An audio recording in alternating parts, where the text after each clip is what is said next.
इस कार्यक्रम के पुण्यार्चक हैं श्री वीरचंद, श्रीमती उषा रानी, श्री राजेंद्र कुमार, गजेंद्र कुमार, श्री अजय कुमार, श्री प्रवीण, श्रीमती प्रिया, श्री विकास, श्रीमती मेनका, श्री प्रणव, रेशम, अक्षित, तनिष्क, कश्वी, लाव्या एवं समस्त बड़जात्या परिवार, कामा निवासी, दिल्ली, जयपुर प्रवासी, फर्म एकता एंटरप्राइजेस।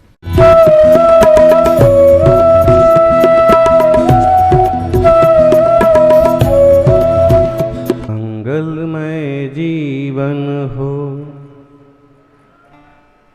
मंगलमय जीवन हो, सत्यम शिवम सुंदरम सबके जीवन का दर्शन हो, मंगलमय जीवन हो।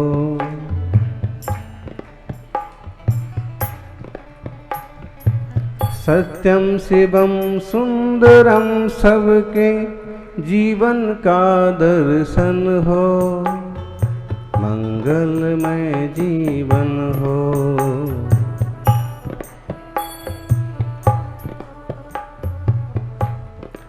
जीवन मंगलमय हो और प्रत्येक जीव के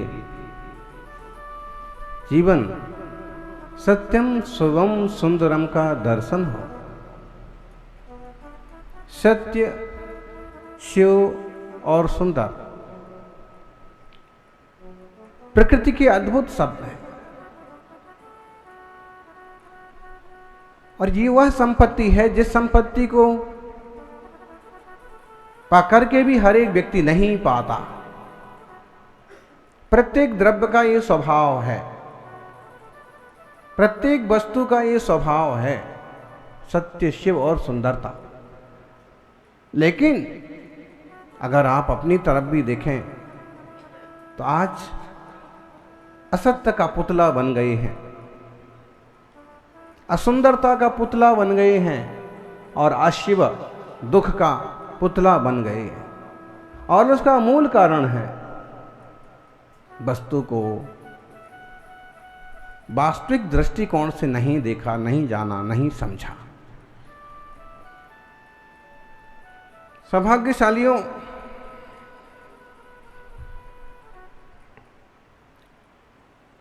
पर को पर और स्व को स्व मानना अति आवश्यक है। दुनिया में जबरदस्त पागलपन है, एक एरिया बनाते हैं, एक ढांचा बनाते हैं और उसे अपना मानने लग जाते हैं। देह को तो अपना मानते ही हैं लोग, दुनिया में जगह को, घरों को, मकानों को, दुकानों को भी अपना मानते हैं और इनके पीछे दंगा फसाद तक हो जाते हैं। लेकिन आप जो बुद्धिमान कहलाते हैं और जरा जरा सी चीज के लिए लड़ मरते हैं, जबकि पदार्थ तो कोई किसी का होना नहीं। एक छोटा सा किस्सा सुना था। एलओसी पर, भारत पाकिस्तान की सीमा पर एक पागल खाना था। पागल खाना था। पागल खाना भारत में जाएगा कि पाकिस्तान में जाएगा?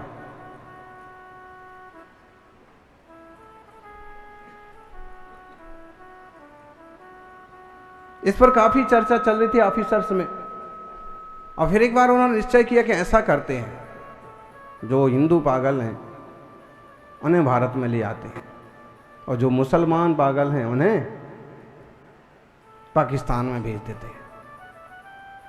और पागलों के बीच गए और उनसे कहा कि देखिए, हम लोगों ने एक निश्चय किया है कि आप यहाँ कब तक रहेंगे, सीमा पर कब तक पड़े रहेंगे और आपकी व्यवस्थाएं भी ठीक से बन नहीं पाती हैं। इसलिए जो हिंदू हैं वो अपने हाथ खड़े कर दीजिए और भारत में आ जाएंगे। मुसलमान हैं वो अपने हाथ खड़े कर दीजिए, पाकिस्तान में चले जाएंगे। जब भारत का विभाजन हुआ था तब ऐसे ही तो हुआ था। एक अच्छा खासा प्राचीन यह देश 2-3 टुकड़ों में बट गया था। आप लोग इस तरफ आ जाइए और बाकी लोग उस तरफ चले जाइए, हाथ खड़े कीजिए पहले। और कहने के बाद भी किसी ने हाथ खड़ा नहीं किया। दूसरी बार कहा, तीसरी बार कहा तो भी हाथ खड़ा नहीं किया। ऑफिसर्स ने कहा कि भाई आप लोग समझ रहे हैं बात को, उन्होंने कहा बात तो हम समझ रहे हैं, लेकिन ना हम हिंदू हैं ना हम मुसलमान हैं, हम तो सिर्फ इंसान हैं, इंसान। ऑफिसर्स को पागलों की बात समझ में नहीं आई, और तब भी समझ में नहीं आई, और आज भी।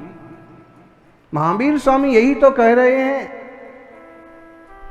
कि ना हम पुद्गल हैं, ना हम जड़ हैं, ना हम देह हैं, हम तो चैतन्य भगवान हैं।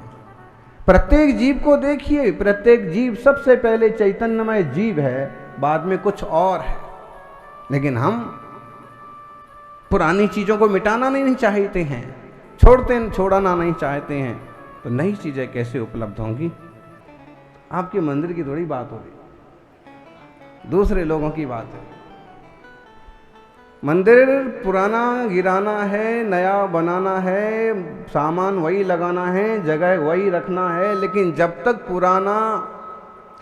तक नया ना बने तब तक पुराना नहीं गिराना है। जब तक पुराना गिरेगा नहीं तब तक नया बनेगा क्या? बोलो ज्ञानी, अगर पुरानी दीवार ना तोड़ी जाएगी तो नई दीवार बनेगी क्या? यदि पुराने रूढ़ियां ना तोड़ी जाएंगी तो नई बनेंगी क्या? यदि पुराने विचार ना छोड़े जाएं तो नए आएंगे क्या?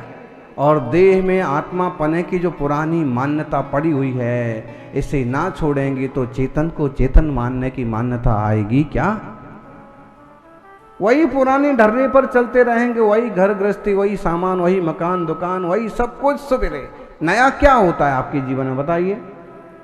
सुबह जागने से लेकर के सोने तक नया क्या होता है? बोलो, बागड़ वालों, राजस्थान वालों, नया देखा जाए तो कुछ नहीं होता है, एक रूटीन होता है, और उस रूटीन में पूरी जिंदगी चली जाती है। लेकिन कभी कभी रूटीन को तोड़ने के लिए कोई दिगंबर मुनि आपके नगर में आते हैं, और आपके उस घिसे पिटे रूटीन में एक नया शब्द जुड़ जाता है, धर्म ध्यान का। और चाहे वह धर्म ध्यान प्रभु के वंदन और नवन का हो, चाहे वह धर्म ध्यान गुरु के प्रवचन का हो, और चाहे वह धर्म ध्यान मुनि राजों की सेवा का हो, हट करके फिर थोड़ा कुछ होता है, जीवन की शुरुआत नई पटरी पर आती है। आत्मार्थियों, जागना होगा और जानना होगा, सारी चीजें छूटने और बिखरने वाली हैं। सुनने वालों सुनो ध्यान से, सारे आज गरीब अमीर, सबकी ही तस्वीर रहेगी, नहीं रहेगा सदा शरीर। ध्यान से सुन लो, चाहे वो अमीर हो चाहे गरीब हो, सबकी तस्वीर तो एक बार रह सकती है, लेकिन शरीर हमेशा रहने वाला नहीं है। अच्छा, जो शरीर ही हमेशा रहने वाला नहीं है तो तस्वीर हमेशा रहेगी क्या? बोलो, जाने वाले चले जाते हैं और गाने वाले गाते रहते हैं, वो जाने वाले हो सके तो लौट के आना। होता है, संघ में मुनिराज की समाधि हुई जागृति में, और भी अब सेवा करने वाले मुनिराज पूछते हैं कि अबे वो वापस आएंगे, देव बन करके आएंगे, अपने को मालूम पड़ेगा क्या? संघ की सेवा करेंगे, धर्म की प्रभावना करेंगे।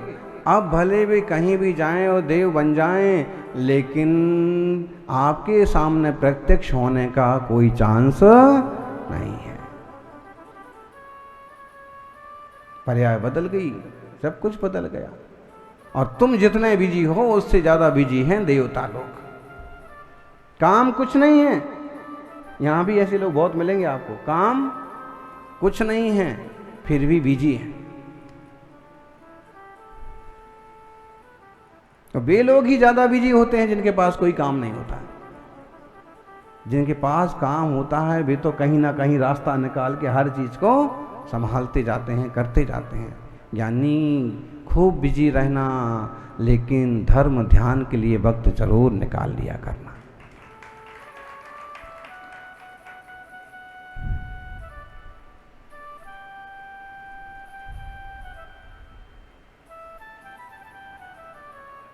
विकारों की, भोगों की, वासना की दुर्गंध मिटे तो साधना की सुगंध आए।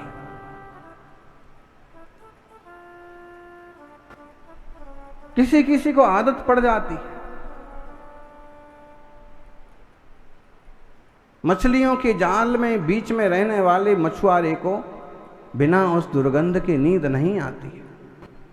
और ऐसे हुआ, फूल मार्केट में एक मछुआरा निकल पड़ा और फूल मार्केट में विश्राम करने का मौका मिला, लेकिन उसे नींद नहीं आई। क्यों नहीं आई? क्यों नहीं आई? आदत वो पड़ी है। ऐसे ही कई सारे लोग हैं कि अगर वे फूल मार्केट में आ जाएं ना, जिनालय में आ जाएं, समाओ शरण में आ जाएं, धर्म सभा में आ जाएं, तो धर्म सभा में भी उन्हें शांति नहीं समझ में आती। उन्हें अशांति में ही ऐसे लगता है कि वो ही ठीक है। क्यों? आदत क्या पड़ी है? प्रदूषण की। जिन लोगों को पोल्यूशन की आदत नहीं है, प्रदूषण की जिन्हें आदत नहीं है, वो प्रदूषण में जाकर के परेशान हो जाते हैं। और जिनको प्रदूषण की आदत है, वो प्राकृतिक वातावरण में जाके परेशान हो जाते हैं। दिल्ली में आपको क्या मिलेगा? Pollution and population. और क्या मिलेगा? लेकिन उसमें भी कोई कोई भाग्यशाली जीव हैं कि धर्म ध्यान के लिए वक्त निकालते हैं। सज्जनों,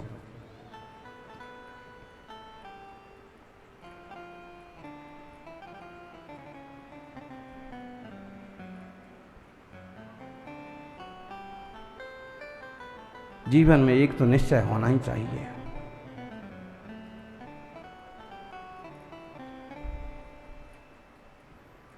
एक तो संकल्प होना ही चाहिए कि ना होटल जाएंगे,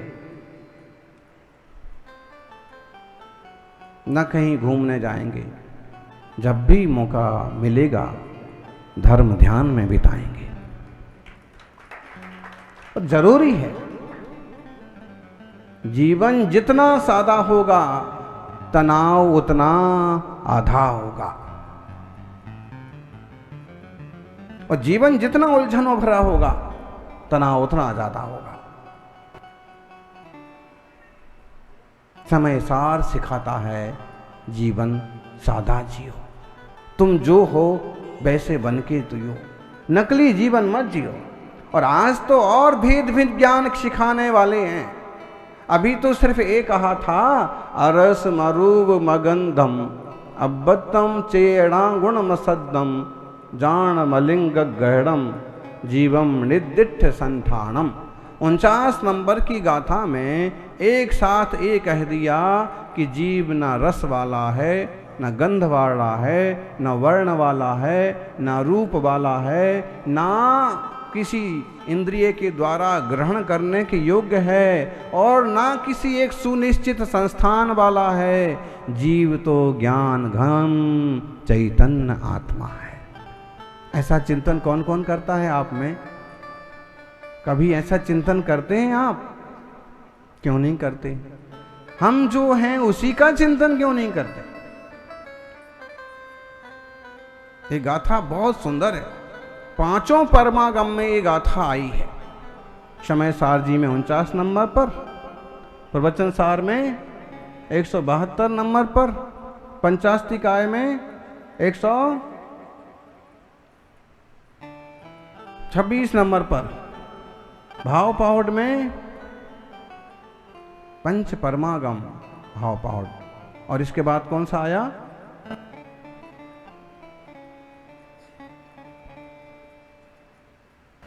पंच परमागम, समय सार, प्रवचन सार, नियम सार, नियमसार में भी ये गाथा है 40 नंबर पर। अष्टपाहुट पंचास्तिकाय सबों में ये गाथा है। क्यों है ये गाथा सब में? बोलो सभी, आप बोलिए। अरस मरूव मगंधम अब्बतम चेदना गुणमसद्दम जाणमलिंग गहणम।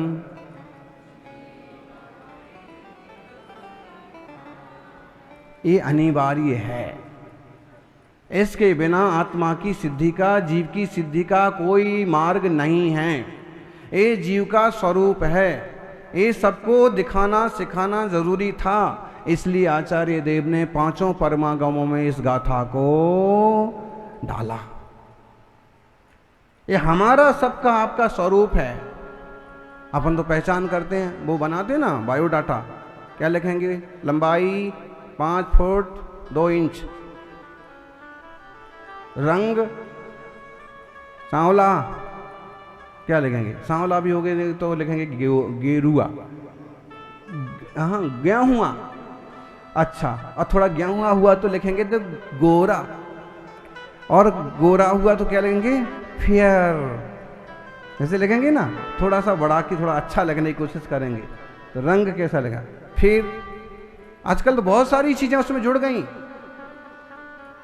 हैं। अगर सारी चीजें जोड़ी जाएं, दांत 32, आंखें 2, कान, बाल घने लंबे काले कि टकले गंजे, क्या लिखेंगे? अच्छा, कुछ भी लिखते जाओ, लेकिन इस सब परिचय किसका है? बोलो बोलो ज्ञानियों, किसका ही सब परिचय है? उम्र भी लिख दो उसमें, स्फूर्ति भी लिख दो उसमें, पसंद भी लिख दो उसमें। कौन सा रंग पसंद है इनको? हैं? अगर उसमें रेड रंग भी दिया, कौन सा रंग पसंद है? रेड नहीं है, रेड रंग पसंद है। और अगर रेड रंग भी दिया और अगर उसको मान लीजिए पसंद में रेड रंग जरूर होगा, लेकिन अगर उसकी थाली में हर चीज रेड रंग की परोसी जाए तो अगर उसको मान लीजिए उसको पसंद है पीला रंग, है ना? आदमी ऐसे पसंद दिखाते जरूर हैं, लेकिन वास्तव में कोई एक रंग पसंद नहीं होता है। और रंग किसके हैं? पुद्गल के हैं। पसंद करने वाली तुम्हारी आंखें भी पुद्गल की हैं, जानने वाला चैतन्य वह मैं हूं। अगर तुम्हें एक ही रंग पसंद है तो वो आजकल मैचिंग मिलाते हैं ना, मैचिंग कितनी भी मिलाएं, लेकिन बाल तो काले ही रखने की कोशिश करते हैं।